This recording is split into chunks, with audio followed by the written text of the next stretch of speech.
BRS party senior నాయకులు, అదే విధంగా మరి పార్టీ తెలంగాణ ఉద్యమం మలిదశ ఉద్యమం నుండి నేటి వరకు కూడా మరి తెలంగాణ ప్రయోజనాల కోసం వీరోచితంగా పోరాడుతున్న మరి ఎమ్మెల్సీ షంబీపూర్ రాజు గారికి మైనంపల్లి హనుమంతరావు, మైనంపల్లి రోహిత్ రావు అనే ఇద్దరు వ్యక్తుల నుండి విపరీతంగా వాళ్ళ అనుచరుల నుండి విపరీతంగా బెదిరింపు కాల్స్ వస్తున్నాయి. నిన్ను చంపుతాము, నువ్వు ఏం చేసుకుంటావో చేసుకునే బెదిరింపు కాల్స్ చాలా విపరీతంగా వస్తుంటే ఆధారాలన్నింటితోని ఈరోజు సైబరాబాద్ పోలీస్ కమిషనర్ అవినాష్ మహంతి గారికి మరి మేమందరం కూడా పెద్దలు మధుసూనాచారి గారు, దాసు శ్రవణ్ గారు, వివేకానంద్ గారు, రవీంద్రరావు గారు, షంబీపూర్ రాజు గారు అందరంగా మరి మేమందరం కూడా లక్ష్మారెడ్డి గారు, తర్వాత డాక్టర్ సంజయ్ గారు అందరం కలిసి ఈ రోజు ఒక కంప్లైంట్ ఇవ్వడం జరిగింది. మరి సిపి గారు వెంటనే ఈ కంప్లైంట్ మొత్తం కూడా పరిశీలించి తప్పకుండా కేసు నమోదు చేసి విచారించి తప్పకుండా బాధ్యుల మీద చర్యలు తీసుకుంటామనేసి చెప్పడం జరిగింది. వారికి హృదయపూర్వకంగా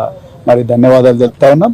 మరి ముఖ్యంగా నేను మళ్ళీ తెలంగాణ డీజీపీ గారిని, అదే విధంగా మరి మిగతా పోలీస్ అధికారులను ఒక్కటే రిక్వెస్ట్ చేస్తున్నా.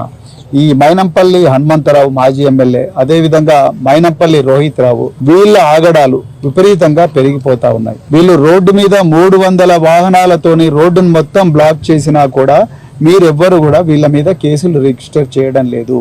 వీళ్ళు అనరాని భాష, అన్పార్లమెంటరీ లాంగ్వేజ్ ఓపెన్ గా మీడియా ముందు పెట్రోల్ పోసి చంపుతాము బిడ్డ అని కేటీఆర్ను, హరీష్ రావు గారిని బెదిరించినా కూడా మీరెవ్వరు కూడా కేసులు రిజిస్టర్ చేయడం లేదు.